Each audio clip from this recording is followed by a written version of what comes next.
Ladies and gentlemen, I'm back. Well, not fresh off, but the Super Bowl. Wow, huh? One of the most boring Super Bowls I've ever seen. The only saving grace of the Super Bowl. The commercials were trash. The game was trash.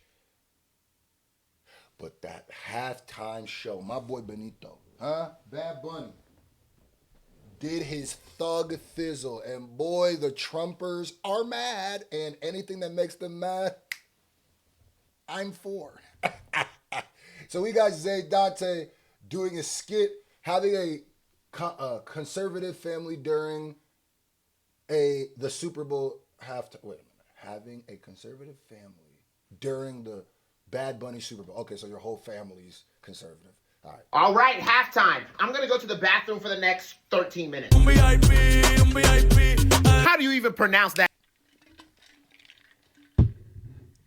I had to go in the bathroom and turn up. Boy, I was in a little merengue when I ain't know nothing he was saying, but I was like, ooh, what? You don't feel that in your loins? You don't feel that? Shout out to all the Latin people, all the Spanish people, all that. That was, I love seeing that, man. I love seeing that. The unity of y'all whole diaspora coming together with Bad Bunny, man. That's stuff that, I love to see with us too as black people, but I love seeing it, man. How do you even pronounce that Bad Bunny song? Debiti da más fotos. Actually, I don't have a substitute. I'm just have to be in trouble. How are we losing football to the libs? For 13 minutes, there were more liberals watching the Super Bowl than us. There's no way none of that is in the Bible. Hold on, and then also they did that little conservative Super Bowl, and nobody watched it. I'm pretty sure I heard that there was botting rumors. I'm not sure. That's what I heard. I always found it hilarious where people were like, those conservative, racist xenophobes, let's keep it real, were saying he's not American when he was literally American. Matter of fact, if you're younger than Bad Bunny, he's been in America longer than you have. So he's probably more American than you. So he's American. You're an idiot. I just thought it was funny. I was like, he ain't speaking English. He gotta speak English.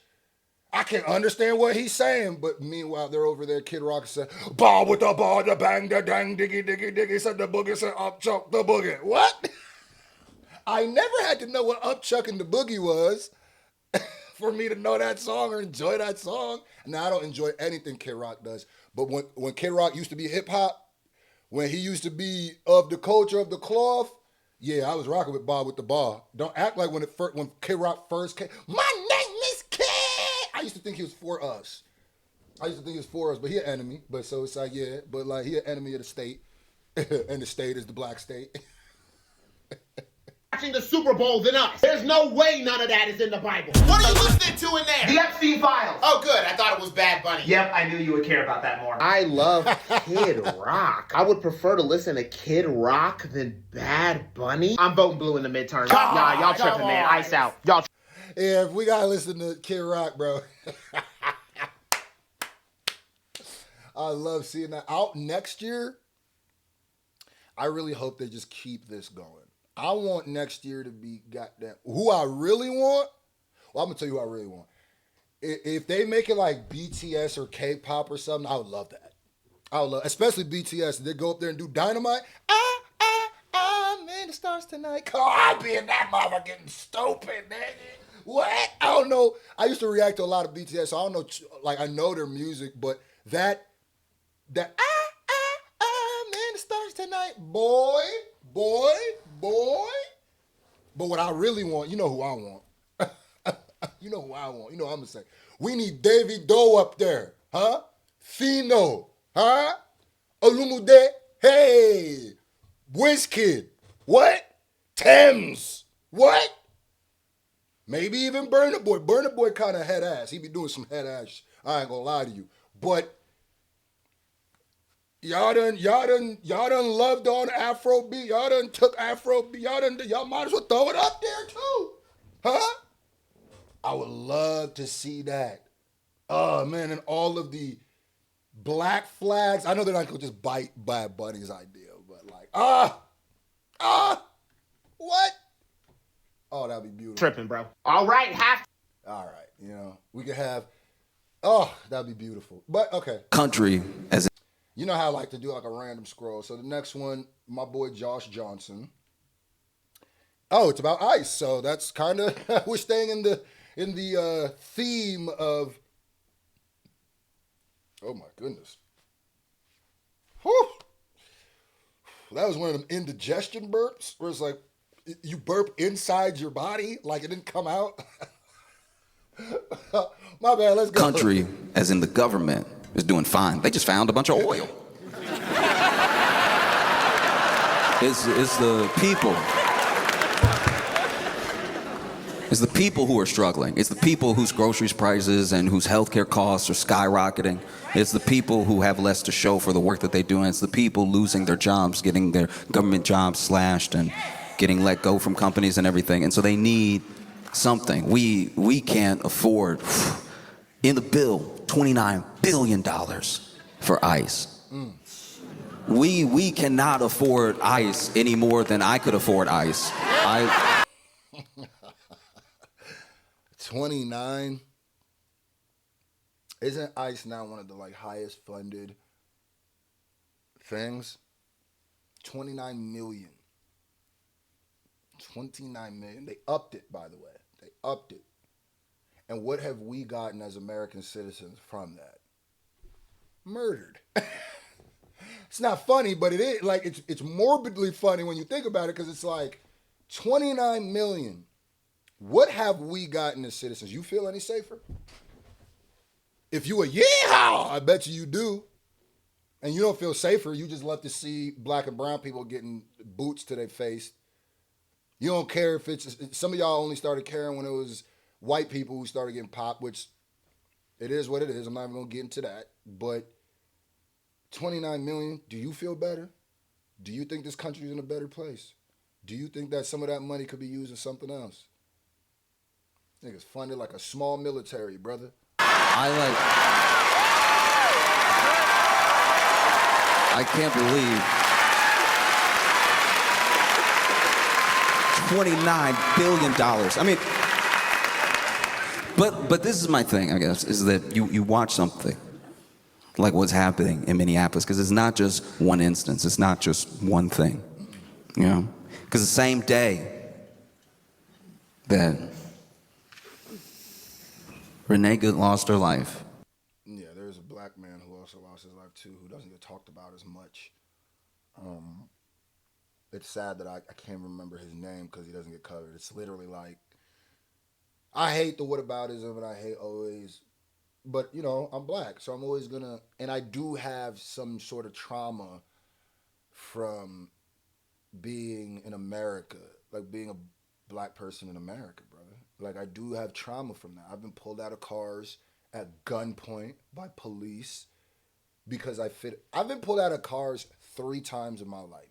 All before I was 25, I think. All before I was 25. And every single time it was a mistake. Every single time. Every single time. I've seen, my brother's been harassed, beat up, pepper sprayed. And if you know us, we're not troublemakers. It's just because I'm black. That's it. I fit a description so many times in my life, brother. I remember one time there was this cop. There was a lady cop. And I was just walking out of my apartment. I mean, bro, I was walking out of my apartment to the point where I was just going to my car. My car is parked in front of my apartment building. I lock my door. I'm walking out. Right? The cop stops me. And to this day, I go, there's no way you didn't see me locking up my house and leaving. Because the period in which there was not enough time, you had to have been walking up to me and saw that. And I got harassed. And I was with who ended up being my wife and my sister-in-law. And they was like, you can tell they was ready to, what is this? No, hold on, bro. We tired of. So I remember I got so fed up of being harassed that they said you fit a description. They said, "Oh, there's a burglary or robbery around here, and you fit a description," which I don't think is true either. And I've never did this before, but I just for the sake of it, I said, "What was the description?" And I could tell that lady wasn't ready. That lady cop wasn't ready for that question. She had never gotten that question before, and she had gotten away by just saying, "You fit a description" for so long. Because when I asked it, the way that it like crashed her brain. It made her, get out of here, literally. Because you know what the description was gonna be? Black guy. I knew it. I knew it. It probably wasn't even the same color shirt. Probably wasn't the same color pants. Probably wasn't the same hairstyle. I bet you it was just black guy. And whoever the first black guy they saw, they was finna harass, nigga. Even if they just saw this nigga locking up his. I literally asked her, I was like, "Wait, you didn't just see me locking my door? You think I broke into? You think I don't live like?" And I had lived in that complex for years up to that point. So they knew me at the complex. Sorry for that long tangent, but it's like, brother, when people ask like, why do, because we got trauma, nigga.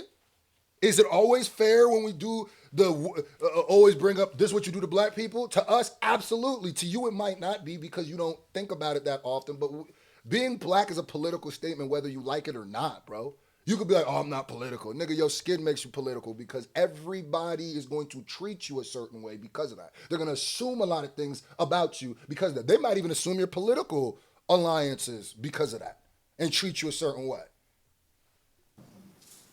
A high school in Minneapolis was pretty much just attacked by ICE, like pepper spray. They pepper sprayed kids. You know? You look at what happened. They stay pepper spraying and kidnapping kids. They stay doing that. That's light. Like, what? They been kidnapping kids. I thought when they first started kidnapping American citizens, niggas would buck. The fact that niggas didn't buck, I said, okay. Then when they started rounding up children out of buildings in Chicago, I said, okay, all right. But this ain't our fight, though, right? I don't want to hear none of those, this ain't our fight ass niggas. Stay home, nigga. Then stay home, nigga. Because even when it is your fight, you don't do nothing. So shut your bitch ass up anyway, nigga. Happened in Chicago. They pulled kids out. They pulled all these people out of this building. It was just a show of. And it is your fight. It is our fight. If you really know, the people who are saying that don't know what's going on and how many black people are being kidnapped, detained, children, like killed, like.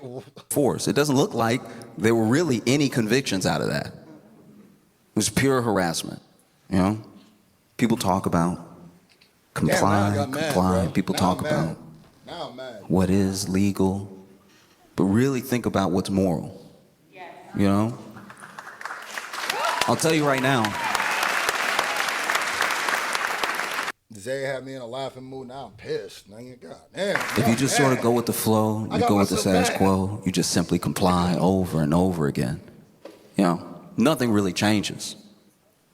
Not a single thing.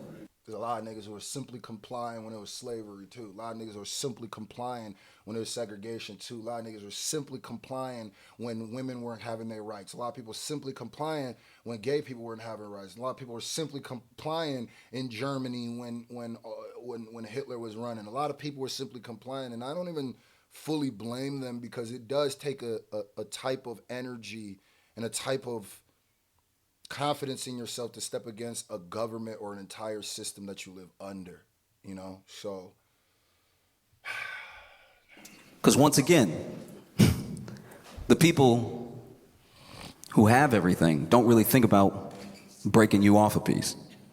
That's just not how it works, you know? They weren't up at night figuring out, oh, you know, maybe a minimum wage would be good. You know? I'll tell you right now, if all you do is comply, if all you do is hope that things change or get better, but you go along with everything as it stands, it doesn't happen. If everyone that came before me had just complied and complied and complied, then I probably would have entered this theater, any theater, through a colored section. You know, every good thing you Before that, nigga. You gotta go back to the slave revolts. They weren't just complying back then either, nigga. Niggas, you gotta go back to nigga. You feel me? Like, the Haitian revolutions, come on, it ain't just that. You might, if niggas never fought, nigga, you wouldn't be entering this goddamn shit at all, bloody. You wouldn't be entering through a color section. You'd be entering with chains on you, nigga. Let's not forget about them original Africans that was snatched up who said never that. You know what I mean? Who said, nah, we fighting. And we probably don't even have a full report on how many of those happened. We know the big ones. We know the Birth of a Nation movie. We know those. But it's probably way more undocumented too. They weren't just, complying either. I don't want that to be something pushed either. Not all of them. Any theater. Niggas have been fighting since they came here. Probably back in Africa, niggas was fighting too, bro. Like, don't ever think it's in our DNA. You know what I mean? A colored section. You know, every good thing you have in your life is a product of someone else's struggle. Country, as in the government. Well, that was damn. Now I'm in.